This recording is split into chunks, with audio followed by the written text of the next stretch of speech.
자, 오늘 우리가 하나님 말씀을 같이 보겠는데요. 오늘 우리는 어린이 주일로 하나님 앞에 드리게 됐습니다. 오늘이 어린이 주일로 드리게 되는데 어린이 주일은 우리가 1년에 딱 한 번 드리지만 어버이 주일도 마찬가지고 한 번 드리지만 5월이라고 하면 우리가 가정의 달로 또 믿지 않는 사람도 다 알고 있는 그런 달입니다.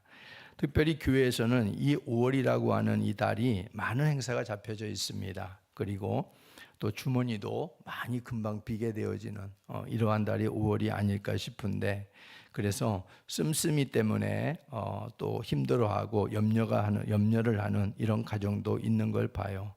근데 무엇보다도 우리는 5월이라고 하는 이 달을 우리가 물질로 얼마나 우리가 물질을 쓸까, 이게 아니라 5월이라고 하는 이 달을 우리가 가정의 달이라고 하는 것만큼 우리 가정에 좀 내실화를 기할 수 있을까, 어떻게 하면은 또 가정에 좀 더 서먹서먹했던 관계를 어떻게 하면 좀 더 가까이 할 수 있을까, 이렇게 우리가 좀 내실화를 다질 수 있는 그런 5월달로 맞이했으면 좋겠다 싶습니다. 우리가 오늘 어린이 주일로 드린다고 말씀을 드렸는데요, 오늘날은 어느 시대보다도 어린이들이 굉장한 소중한 시대가 되었습니다. 여러분들이 아마 기억하시는 분들은 계실 거예요. 출산에 대한 표들이 해마다 달라지는 것을 봐요. 60년대 우리가 출산에 대한 표를 보면은 덮어놓고 나타보면은 거짓골 못 면한다 그랬거든요. 덮어놓고 나타보면 거짓골 못 면한다. 그러니까 그만 낳아라 이거죠. 그만 낳아라, 적당히 낳아라. 하도 낳으니까 이렇게 표가 붙었습니다. 그러다가 한 20년 정도 흐르고 난 다음에 80년대에는 하나씩만 낳아도 삼천리는 초만원이다. 또 이렇게 표가 바뀌었어요. 하나씩만 낳아도 삼천리는 초만원이다. 그러니까 이거 80년대까지도 여전히 적당히 낳아라 이거죠. 적당히 낳아라. 근데 20년이 또 지나고, 그리고 오늘날에 이르기까지 2000년도에는 아빠 혼자는 싫어요. 엄마 저도 동생을 갖고 싶어요. 이렇게 바뀌었어요, 표가. 이제는 적당히 낳아라가 아니라 좀 더 낳아라 이거죠. 더 낳아라. 우리 아이들 외롭게 하지 말아라. 근데 이게 결국 뭐냐면 나라에서 행한 정책표라 이런 말이지요. 나올수록 희망가족, 기를수록 행복가족, 이렇게 시대 따라 표도 달라지고 인구정책이나 인식도 달라지는 것을 볼 수가 있습니다. 인구정책의 가장 실패 원인이 무엇인가 생각해 보면, 저는 개인적으로 제도로 제한하는 것이 이 실패다라고 생각이 들어집니다. 어련히 알아서 할까봐 많으면은 적당히 낳아라 줄이고, 좀 적게 나오면 빨리 좀 많이 낳아라 이렇게 또 욱박을 지르고, 이런 부분들이 결국에는 실패가 아닌가 생각이 들어요. 왜냐하면 이게 출산이라고 하는 것은 사실상 하나님의 순리에 맡겨야 되는 거예요. 하나님의 순리에. 성경에 보면 생육하고 번성하라, 하나님이 인류를 창조하고 난 다음에 하나님께서 주신 복이 이거거든요. 생육하고 번성하라. 많이 낳고 열심히 낳아라. 성경이 우리에게 축복해 주시는 거예요. 근데 이것을 사람이 인간의 생각으로 잣대를 대가지고 적당히 낳아라, 둘만 낳아라, 이제 하나만 낳아라, 이렇게 해대는 이런 모습들은 결국은 인구정책의 실패의 주요한 요인이 되지 않았나 하는 생각을 합니다. 사람의 생명을 누가 주관해요? 하나님이 주관하는 거예요. 사람의 생명을. 하나님의 생명을 하나님이 주관하는 건데 인간이 이렇게 개입해서 좋을 것은 없다 이런 말이죠. 오늘날 인구정책은 출산 인식 전환이 굉장히 필요한 시대가 되었습니다. 젊은 친구들이 아이를 안 낳으니까 출산을 왜 해야 되냐, 아이를 왜 가져야 되냐 하는 이런 인식 전환이 쉽게 되지 않고 있어요. 이미 고정돼 버리고 굳어진 땅으로 돼가고 있기 때문에 이것이 쉽지 않습니다. 부영기업인가요? 어느 기업에서는 한 자녀 나오면 1억 원을 턱 내놓던데, 그래서 그 회사 사원들은 아주 아이를 많이 낳는 이러한 출산이 좀 더 장려가 되어졌다 이런 말들이 방송에서도 나오지 않습니까? 근데 우리가 돈으로 해가지고 하는 것은 일시적인 것에 불과할 것입니다. 인식의 전환이 분명히 있어야 됩니다. 왜 우리 가정에 아이가 필요하고 왜 아이를 낳아야 될 것인가? 젊은 친구들이 그 인식 전환이 있어야 되고, 그것이 이 나라와 결부되어지는 부분과 있어야 된다는 것입니다. 나라를 위해서도 우리는 출산을 해야 되는 것이죠. 민족 없는 나라가 어디 있어요? 이스라엘 백성들이 430년 동안 애굽이라고 하는 그 땅에 머물면서 70명이 들어갔습니다. 그리고 430년이 지나는 동안 그 땅은 최소 200만 이상으로 늘어났습니다. 하나님이 인구를, 하나님께서 민족을 만들었어요. 민족을. 430년이라고 하는 긴 시간이지만 하나님은 그 시간에 무엇을 하셨는가? 애굽이란 나라를 통해 갖고 하나님은 인구를 만들었어. 이스라엘 인구, 민족을 만들었다 이런 말이에요. 민족이 만들어지니까 하나님께서 그들을 출애굽을 시키는 겁니다. 그래서 하나님이 바로 그렇게 하신 거라는 걸 우리는 잊지 말아야 돼요. 그래서 출산이라는 것은 나라와 나라의 운명과 같이 하는 겁니다. 이걸 젊은 친구들이 인식을 해야 되는 것이지요. 그리고 또한 기존에 있는 아이들을 보호하는 정책이 급선무돼야 될 겁니다. 어디서 보니까요, 해마다 우리 아이들이 2,000명이 죽어갑니다. 교통사고로만 2,000명이 죽어간대요. 이게 얼마나 안타까운 얘기예요. 아이를 많이 낳는 것도 중요하지만 기존에 있는 아이들을 어떻게 보호할 것인가. 나라적인 시책도 스쿨존을 만들고 별 속도를 줄이고 다 하지만은 어찌가 그런 것도 좋은 정책이겠지요. 근데 보다 더 우리가 부모들이 안심할 수 있는, 보다 더 몸에 와닿을 수 있는 이러한 기존에 있는 생존에 있는 아이들을 보호하기 위한 정책들, 이런 것들이 더 있어야 되리라 생각이 들어집니다. 교회에서부터 어린아이 하나를 소중히 여기고 책임 있는 양육이 있어야 될 줄로 믿습니다. 그러니까 여러분들이 아이들을 보면 우리 교회 안에서라도 한 번씩 더 쓰다듬어 주고, 한 번 쓰다듬어 주고 또 한 번 칭찬해 주고 주의 사랑을 많이 먹여주시기를 주의 이름으로 부탁을 드립니다. 우리 주일학교 학생들, 청년들 없으면 교회는 무너지는 거예요. 물론 장년들이 수고해 오셨지만 앞으로 우리가 장래를 보자 이런 말이지요. 그래서 오늘 어린이 주일이니까 우리 어린이들 여러분이 보시면 한 번씩 더 끌어안아주고 이렇게 여러분들이 칭찬해 주면 참 좋지 않을까 싶습니다.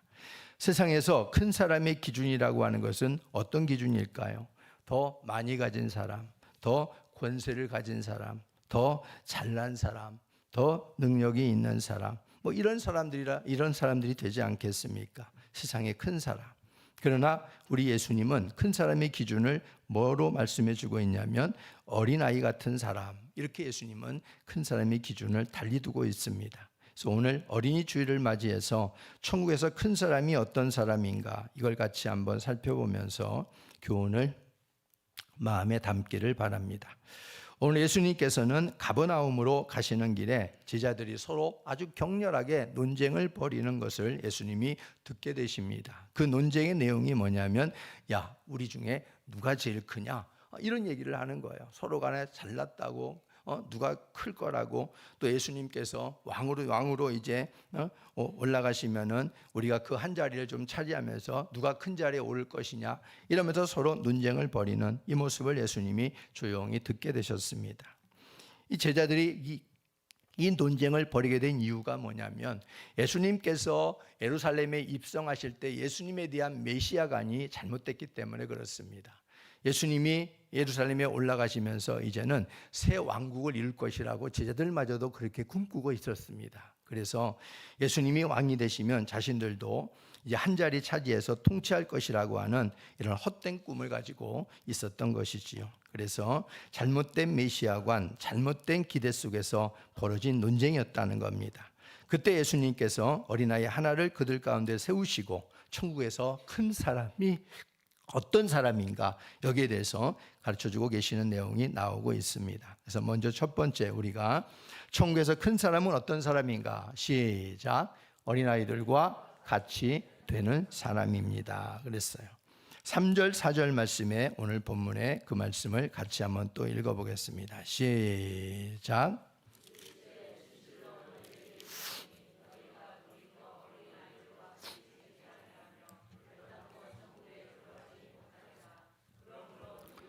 이 어린아이와 같이 자기를 낮추는 사람이 천국에서 큰 자니라. 아멘.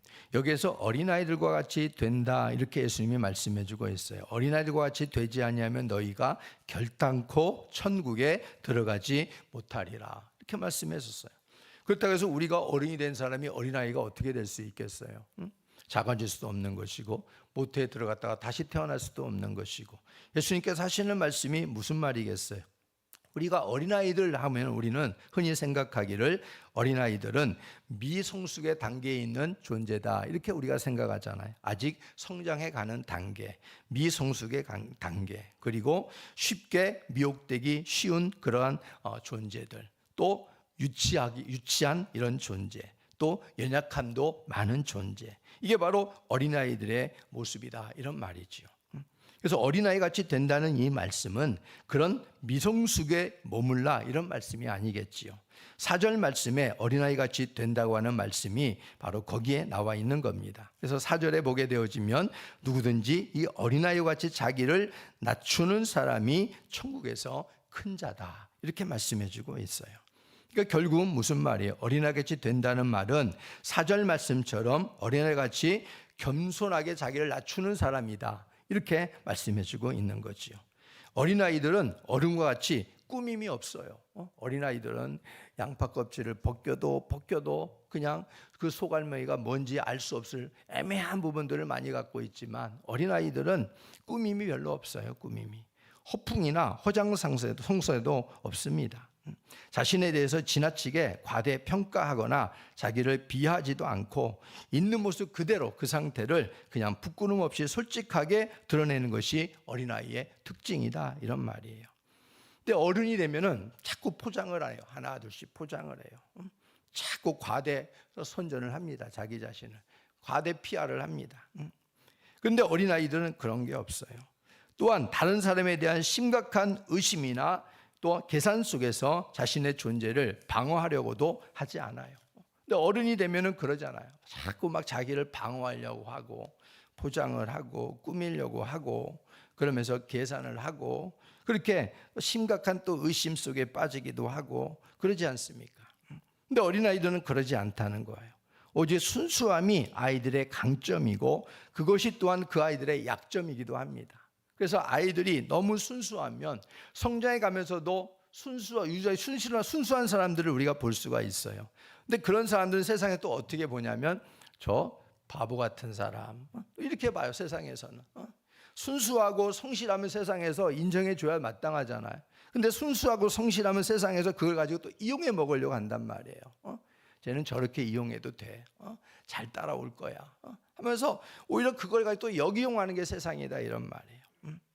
어릴 때 우리가 가르침을 주면 따지지도 않아요. 계산하지도 않고 마음으로 받아들이고 그들의 도화지 속에다가 자기들의 나름대로 꿈을 그립니다. 그러면서 뭐 요셉에 대한 얘기를 들으면 나도 요셉 같은 사람이 될 거야, 그러면서 요셉에 대한 꿈을 그리면서 그렇게 성장해 가지요.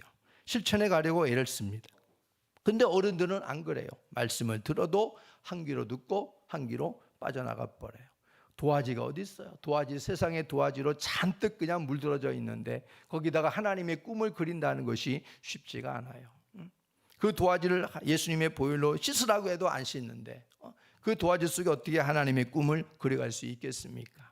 그 정도로 세상에 살아가면서 우리 어른들은 때묻고 그리고 많이 오염되어 있는 모습들임을 우리가 고백하지 않을 수 없다, 이런 말이죠. 어린아이들에게는 어른들이 따라갈 수 없는 순수함이 있고 배운 것에 대한 깨끗한 신뢰와 믿음이 있다는 게 장점입니다. 어린아이들에게 말씀을 전하면요, 어린아이들에게 말씀을 전하고 너희들 하나님 앞에 잘못한 거 있으면 회개해, 그러면서 말하면은 부모에게 그 말 안 들은 거 그거 하나 가지고 막 눈물을 그렇게 흘려요. 막 세상이 막 하늘이 무너지듯이 눈물을 흘려요. 그게 어린아이들이에요. 너 누구 미워한 거 있지? 친구들 누구 미워한 거 있지? 시기한 거 있지? 그 하나님 앞에 빨리 회개해야 돼. 그러면 그거 가지고 막 죽기 살기로 기도해요, 하나님 앞에. 그게 바로 어린아이들의 순수성인 거예요. 그게 바로 깨끗한 신뢰입니다. 하나님에 대한 깨끗한 신뢰. 근데 어른은 절대 안 그러지요. 절대 안 그래요. 어른들은 아무리 찔러도 꿈쩍하지 않습니다. 깨끗한 하나님에 대한 신뢰요, 그거 회복하려면요, 한 장작불에 한 달은 아마 거기다가 아마 불 떼야 될지 몰라요. 그래야 그나마 조금 이제 좀 그게 좀 땀이 나고 흘릴지 몰라요. 그 정도로 우리 어른들은 하나님 앞에 순수성을 잃어버려 가고 있어요. 세상의 고단함도 압니다. 세상에 묻어나는 여러분들의 힘듦도 알아요. 그 속에서 여러분의 순수성을 잃어버리고 악착같이 생존해야 되는 그 생존의 길에서 우리의 마음이 그렇게 될 수밖에 없다는 것도 한편은 이해가 됩니다만은, 그렇다고 해서 우리가 하나님께 대한 깨끗한 신뢰와 믿음까지 잃어버리게 된다면 그것은 더 많은 손해의 길로 가고 있다는 것을 잊지 말아야 될 것입니다. 그렇기 때문에 예수님께서는 이 어린아이를 천국의 모델로 세우시고 있는 거예요. 어린아이들 보아라 말하는 거. 어린아이들 보아라. 누구든지 이 어린아이와 같이 자기를 낮추는 사람이 천국에서 큰 자다. 이렇게 예수님께서는 말씀해 주고 있는 것이죠. 야고보서 4장 6절 말씀 보겠습니다. 시작. 그러나 더욱 큰 은혜를 주시나니 그러므로 일러스되 하나님이 교만한 자를 물리치시고 겸손한 자에게 은혜를 주신다. 어떤 자에게 은혜를 주신다고요? 겸손한 자에게. 근데 그 은혜가 어떤 은혜라고요? 더욱 큰 은혜를 주신다 그랬어요. 더욱 큰 은혜를 주신다. 그냥 은혜가 아니라 더욱 큰 은혜를 주신다. 하나님이 그렇게 말씀해 주고 있지 않습니까? 그래서 어린아이 같은 경우에는 정말 하나님께서 누구보다도 더 큰 은혜를 주는, 그 은혜를 받는 존재가 어린아이들이에요. 그러니까 우리가 인간의 기준으로 조금 모른다고, 아니 어른이 됐으니까 어린아이보다 더 많이 아는 것은 당연한 거지요. 근데 그것도 모르냐고 막 쥐어받고 그러면 되겠어요? 안 되지요. 자기도 어린아이 때는 그만큼도 몰랐을 수도 있는데, 우리가 어린아이들 너무나 가볍게 여기는 경향들이 있다, 이런 말입니다. 어린아이들의 겸손함을 통해서 하나님의 더욱 큰 은혜가 우리에게도 함께 해야 될 줄로 믿습니다. 예수님께서 어린아이를 천국의 큰 자로 세우신 것은 어린아이들을 통해서 육신의 성장함에도 불구하고 마음의 순수함과 겸손함을 잃어버리고 살아가는 우리들을 교훈하시고자 하시는 이러한 의도도 있다는 것을 잊지 말아야 됩니다. 주님이 인정하시고 주님의 은혜를 주시는, 더욱 큰 은혜를 주시는 어린아이 같은 이런 겸손의 사람이 다 되기를 예수의 이름으로 축복합니다. 천국의 모델은 어른이 아니었다, 어린아이였다라는 사실을 우리는 항상 잊지 말아야 됩니다. 몸만큼은 뭐 하겠어요? 마음은 병들고 마음은 겸손함을 잃어버리고 마음은 순수함을 잃어버렸는데, 주님 앞에 설 때에는 어린아이가 칭찬을 받고 높임을 받는데 우리는 부끄러움을 한없이 당할 수밖에 없는데 이게 무슨 자랑거리가 되겠냐 말이지요. 정상적으로 육신도 성장해야 되고 또한 우리의 그 마음도 우리는 주님이 기뻐하시는 모습으로, 겸손한 모습으로 아름답게 리모델링 되어지고 성장하는 은혜가 있기를 주의 이름으로 부탁을 드립니다. 그리고 천국에서 큰 사람은 두 번째로 어떤 사람인가 보면 시작. 섬기는 사람이 큰 사람이다, 이렇게 말씀해 주고 있어요. 오늘 5절 6절 한번 볼까요? 시작. 또 누구든지 내 이름으로 이런 어린아이 하나를 영접하면 곧 나를 영접함이니 누구든지 나를 믿는 이 작은 자 중 하나를 실족하게 하면 차라리 연자 맷돌이 그 목에 달려서 깊은 바다에 빠뜨려지는 것이 나으니라. 아멘. 오늘 5절에서요, 누구든지 내 이름으로 이런 어린아이를 영접하면 나를 영접하며 그랬습니다. 참 중요한 말씀이에요. 어린아이를 영접하는 것이 예수님을 영접하는 것이다, 이렇게 말하고 있단 말이에요. 그러니까 어린아이를 우리가 홀대하면 어떻게 되겠어요? 예수님을 홀대하는 것이 되는 거지요. 어린아이를 하찮게 여기면 예수님을 하찮게 여기는 것이 되는 거예요. 이게 얼마나 중요한 말이에요. 이게 얼마나 중요한 말이에요. 우리가 쉽게 흘려버릴 수 없는 말 아니겠어요? 우리가 어린아이들을 영접하는 것이 예수님을 영접하는 것이다, 이 사실을 우리가 알게 되어지면 어린아이를 대할 때 정말 예수님을 대하듯이 대해야 된다, 이런 말이에요. 근데 그렇게 하고 있느냐? 우리가 그렇지 않고 있다, 이런 말이죠. 여기서 영접한다는 말은 받아들인다는 거예요. 받아들인다. 정말 받아들인다. 그 어린아이를 정말 내 마음속에 받아들이는 거예요. 받아들이는 거예요. 여러분, 예수님을 여러분의 마음속에 뭐 한다? 받아들인다. 그게 바로 영접이에요. 그게 바로 구원입니다. 그러니 여러분, 어린아이들 내 마음에 받아들인다는 거, 이것이 쉬운 일이 아니라 이런 말이에요. 정말 마음의 진실성이, 진정성이 있어야 이게 가능한 것이다, 이런 말이죠. 그렇다면 어떤 사람들이 어린아이들을 우습게 여기지 않고 하찮게 여기지 않고 소중하게 받아들일 수 있는가? 바로 그 사람들이 겸손한 사람들이고 그 사람들이 바로 섬기는 사람들이야만 그렇게 할 수 있다, 이런 말이죠. 우리는 바로 섬김을 잘못 이해하고 있는 부분이 있어요. 그게 뭐냐면 작은 자가 큰 자를 섬기는 것이라고 아예 못을 박아버릴 때가 있어요. 근데 반드시 그런 게 아니에요. 오늘 예수님께서 말씀하신 것과도 우리가 비교해 보면 반드시 그렇지 않다는 것을 우리가 깨달을 수 있다는 것이죠. 물론 나이 어린 사람이 나이 든 사람을 공경하고 섬기는 것은 너무나 지당한 일입니다. 합당한 일입니다. 성경에도 또한 말씀해 주고 있는 것이고, 그래서 나이가 어린 사람들은 나이가 든 분들을 공경하고 예의 바르게 대해야 된다는 것은 이것은 분명한 일이에요. 그런데 우리가 예수님께서 오늘 이 말씀하고 있는 교훈의 목적은 그것을 부정하시는 말씀이 아니고, 나이 지위고하를 불문하고 누구나가 어린아이를 섬기고자 하는 마음을 가진 자, 그 사람이 천국에서 들어갈 수 있는 사람이고 큰 사람이라고 말씀해 주고 있는 것입니다. 어린아이를 섬기고자 하는 그 마음을 가지라, 그런 말이에요. 어린아이라고 우습게 여기고 하찮게 여기는 사람의 인격 속에 어떻게 섬김이 있을 것이고 어떻게 겸손함이 있겠는가라는 것입니다. 어린아이를 내 소유물로 여긴다거나 부모의 대체 욕구로 여긴다면 어린아이를 통하여 주님의 교훈을 우리는 받을 수 없습니다. 오늘 안타까운 가정의 모습들이 뭐냐면, 어린아이들이 부모들의 대체 욕구로 전락해가고 있다는 거예요. 아니, 부모에게 주신 그 선물인 귀한 자녀들이 자기들이 이룬 꿈을, 이루지 못한 꿈을 자녀를 통해서 이루겠다고 막 아이들을 막 뺑뺑 돌리는 거예요. 엄마 아빠가 못 이루었으니까 네가 좀 이루어줘. 그게 무슨 그게 논리입니까? 물론 그 말은 긍정적으로 해석하게 된다면, 부모가 이루지 못한 것 너를 통해서 좀 이루어주면 좋겠다. 부모보다 네가 더 훌륭한 사람이 좀 되었으면 좋겠다. 이런 의미로 긍정적으로 받아들일 수 있을 거예요. 그러나 우리가 그것을 대체적으로 받아들이게 되어지면 그런 긍정적인 모습으로 부모가 그렇게 하고 있느냐, 이런 말이지요. 그래서 자식들이 어떻게 망가지든, 마음으로는 어떻게 썩어지고 마음으로는 어떤 짐을 가지고 고민하고 있는가, 거기는 아랑곳하지 않아요. 자녀가 그 무거운 이 보찜을 마치 보찜처럼 등에 지고, 그리고서 학교 일찍 가가지고 저녁 늦게 돌아오면서 그 지쳐 나가 떨어지는 그 모습을 보면서도 그 자녀가 무슨 고민이 있는가, 무슨 정말 이 무게감을 느끼는가, 이거에 대해서 관심이 없다, 이런 말이에요. 성적 떨어지면 그냥 닥달을 그냥 왜 다른 애들은 이렇게 하는데 너는 그렇게 못하냐, 네 머리나 그 머리나 다를 게 뭐라고 너는 그렇게 못하냐 하면서 막 그냥 그렇게 막 짓눌러 버리잖아요.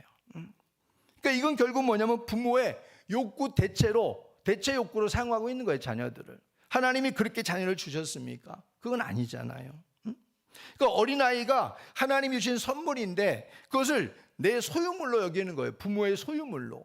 우리의 자녀들은요, 부모의 소유물이 아닙니다. 그렇죠? 부모의 소유물이 아니에요. 하나님이 주신 선물이에요. 다시 말해 관리자로 우리를 세우신 거예요. 자녀에게 관리자로 세우신 거예요. 무슨 말이에요?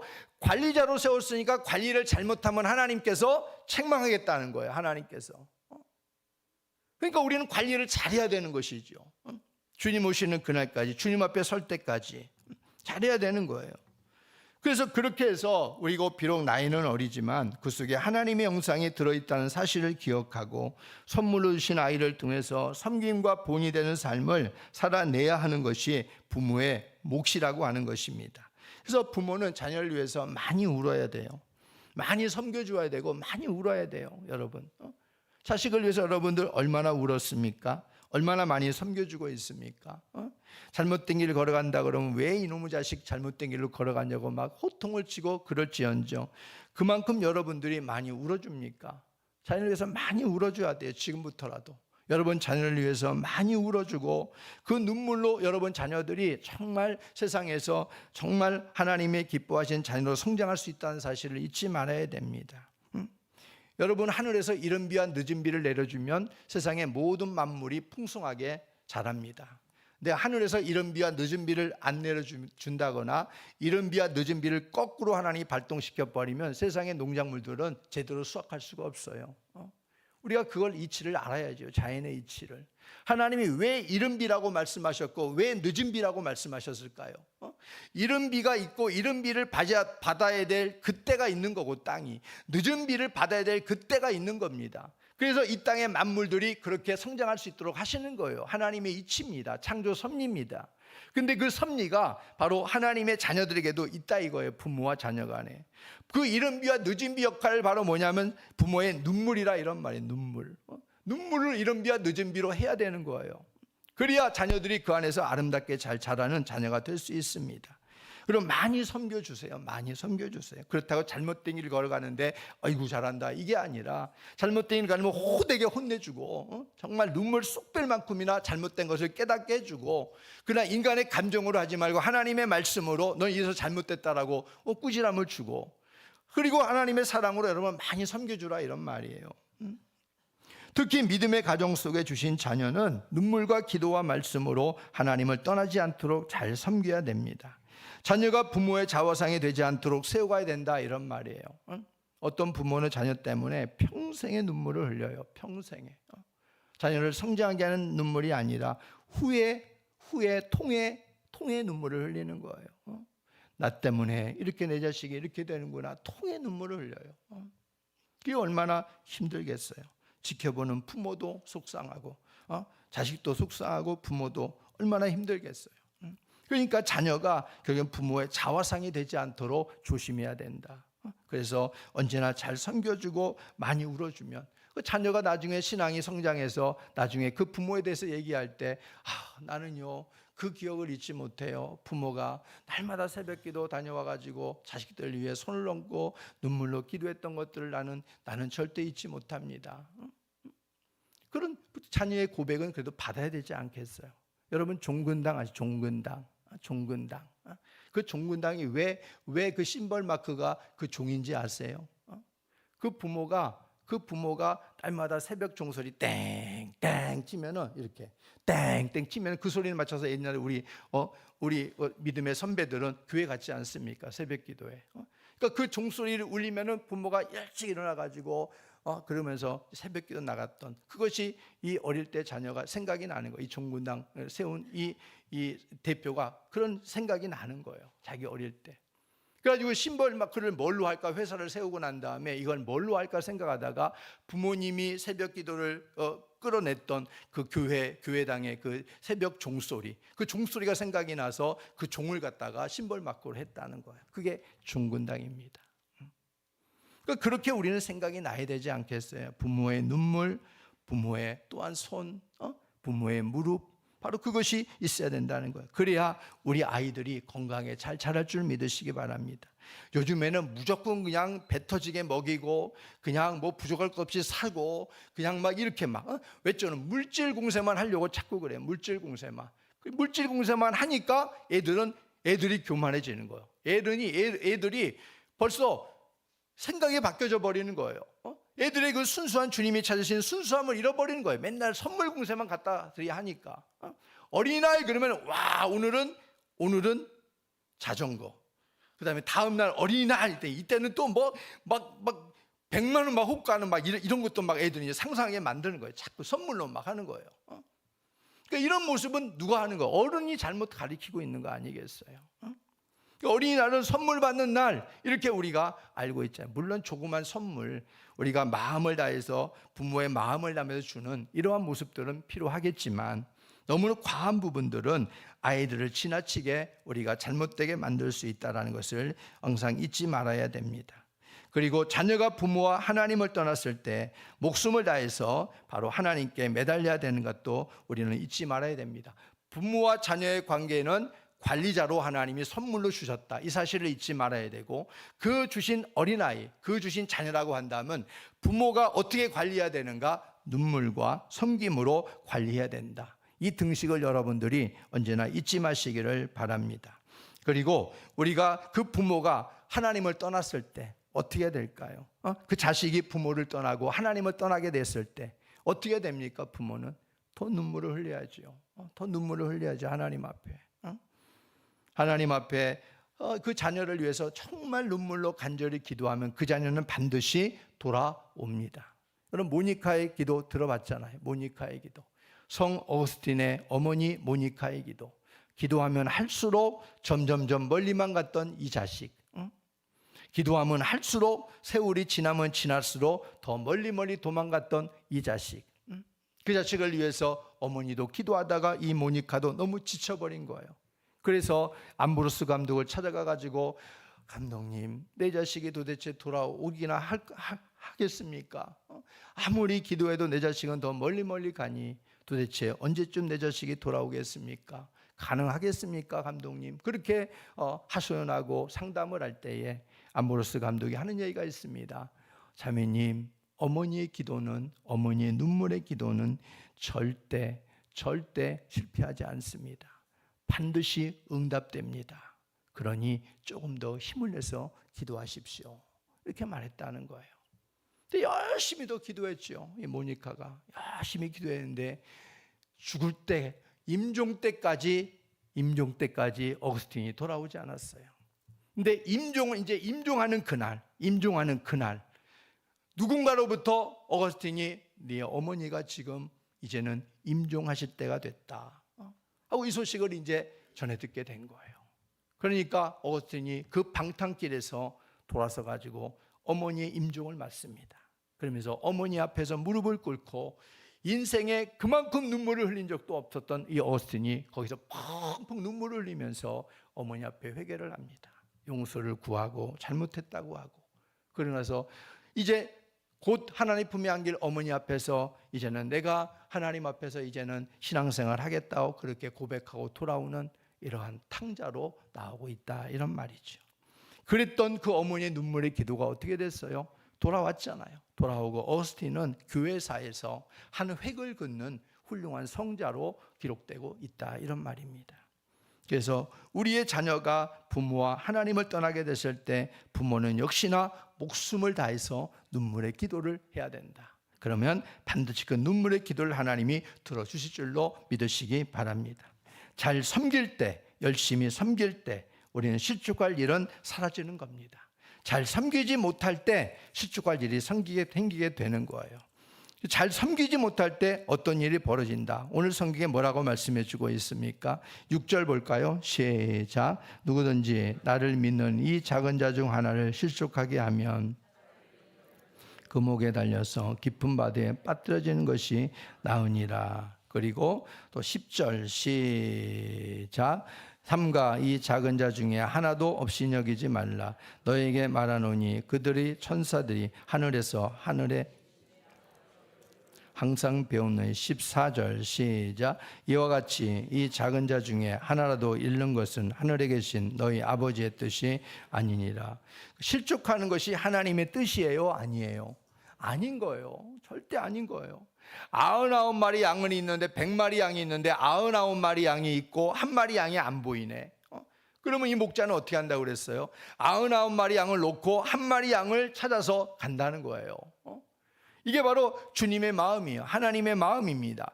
99마리가 크겠어요? 한 마리가 크겠어요? 99마리가 더 큰 거죠. 소중함에 더 분량에 봐서도 얼마나 더 중요하냐 이런 말. 근데 99마리를 놓고 한 마리를 찾아간다는 거예요. 이게 예수님의 마음인 거예요. 다시 말해 예수님은 아주 작은 것, 우리는 큰 것, 대세 뭐 이런 거 쫓아가잖아요. 근데 예수님은 작은 것에 예수님은 소중히 여기신다는 거예요. 우리가 그 예수님의 초점을 가지라는 거예요. 작은 거 하찮게 여기지 말라는 거예요. 왜? 우리도 작은 거였다. 우리도 하찮은 존재였다. 우리 하찮은 존재에서 예수님께서 오셨고 십자가 달려 죽으셨다. 그게 바로 예수님의 섬김인 거예요. 근데 우리가 뭐라고 작다고 하찮다고 적다고 그것을 우리가 함부로 취급해서 되겠느냐 이런 말이지요. 그 주님의 섬김에 합당하지 않은 것이고 또 주님께서 이 땅에 오신 우리를 섬겨주신 그 은혜에 합당한 삶이 아닌 줄로 믿습니다. 작은 것 하나를 소중히 여기는 그 마음이 천국에서는 큰 마음이라고 말씀해주고 있는 거예요. 큰 자라고 말씀해주고 있는 겁니다. 그래서 이 땅에서도 우리들은 섬김을 받기보다 섬기려 하고 그것이 예수님께서 이 땅에 오신 목적이라는 사실을 잊지 마시기를 바랍니다. 마가복음 10장 45절 말씀 같이 보겠습니다. 시작.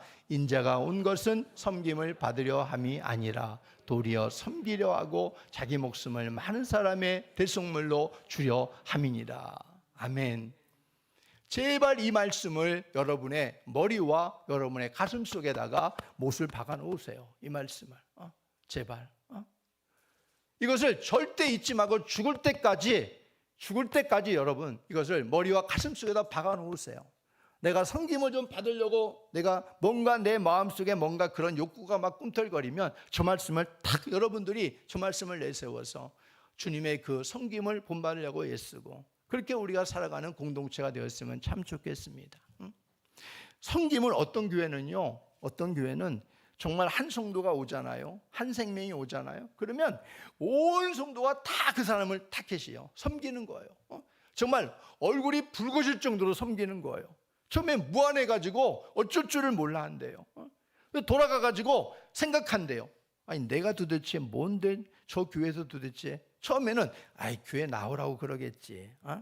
나를 꼬시기 위해서 지금 저렇게 하는 거지. 다 작당을 해가지고 나를 꼬시기 위해서 저렇게 하는 거지. 처음엔 그렇게 좀 꽈배기 같은 생각을 했던 것이지요. 그런데 또 갔더니 또 그러는 거예요. 그러기를 몇 달을 하는 거예요. 그렇게 몇 달을. 한두 번은 여러분 할 수 있잖아요. 근데 몇 달을 그렇게 하는 거예요. 그러니까 그 사람이 돌아가가지고 진짜 그 생각을 하는 거예요. 야, 나 같은 거 저렇게 섬겨주는 교회가 있구나. 그래서 교회 나와서 등록하고 일꾼이 됐습니다. 이 섬김이 필요한 것이죠. 이 섬김이. 도대체 세상에 어떤 저런 교회가 있어? 이렇게 탐복했다는 거예요. 세상에 저런 교회가 있어 어떻게? 저런 교회가 있다는 걸 우리는 보이라고 하나님께서 새 성전을 주셨고 우리들을 불러주시고 이 자리에 앉게 하신 줄로 믿습니다. 그러니까 제발 섬기면서 서로 좀 여러분들 그 부분들 좀 뒷짐지지 말고 누가 오면은 정말 좀 인사 나누고 여러분들 정말 반갑다고 진정성이 우러나도록 여러분들이 섬겨주면 그 사람이 또 집에 돌아와서 생각이 나지 않겠어요. 나 같은 게 뭔데 저렇게 섬겨줄까 고맙다. 진정성은 진정성으로 통하는 겁니다. 거짓은 신뢰가 생길 수가 없는 거예요. 아무리 겉으로 꾸며도. 그러니까 진정성은 통하게 돼 있어요. 나중에 가면은. 그러니까 그런 진정성으로 우리가 섬기는 아가페 교회가 되기를 예수의 이름으로 축복합니다. 우리 예수님은 백마보다 어린 나귀 새끼를 타고 올라가셨잖아요. 훌륭한 궁전보다 들판에서 지내는 시간이 대부분이었습니다. 부유층의 사람들과 어울리기보다 가난하고 소외된 자들과 함께했고 그들의 애환을 살피시고 친구가 되어 주셨어요. 어린아이부터 모든 병자들의 친구가 됐던 분이 바로 주님이십니다. 그런 섬기는 왕으로 예수님께서 오셨다는 것을 우리는 알고 있습니다. 세상은 그런 왕은 다시 없을 겁니다. 예수님께서 그렇게 하신 것은 무슨 이유 때문인가? 바로 그것이 하늘의 왕의 진정한 모습임을 보여주고자 하신 것이지요. 하나님 나라의 속성은 바로 이런 것이다. 섬김을 받으려는 것이 아니라 섬겨주는 것이 하나님 나라의 속성이다. 이걸 예수님께서 보여주신 것이고 그것이 기쁨이다. 진정한 기쁨이다. 하늘에. 이것을 우리에게 보여주시기 위한 것인 줄로 믿습니다. 그래서 우리도 그렇게 살라고 하는 것이지요.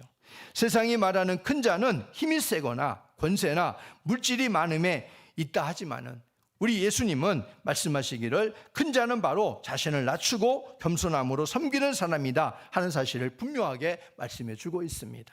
그러므로 우리는 분명히 이렇게 하나님 나라의 큰 자로 살아가야 될 줄로 믿습니다. 빌립보서 2장 8절 말씀 보겠습니다. 시작. 사람의 모양으로 나타나사 자기를 낮추시고 죽기까지 복종하셨으니 곧 십자가에 죽으심이라. 그 결과가 뭐예요? 예수님이 죽어주심의 결과.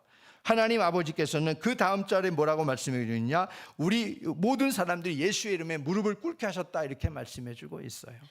결국은 이렇게 최고로 섬겨주신 예수님, 최고의 겸손의 모습으로 우리를 섬겨주신 그 예수님 앞에 모든 인류가 무릎을 꿇게 하셨어요. 그분을 만왕의 왕으로 높이며 경배받도록 그렇게 하신 하나님이십니다.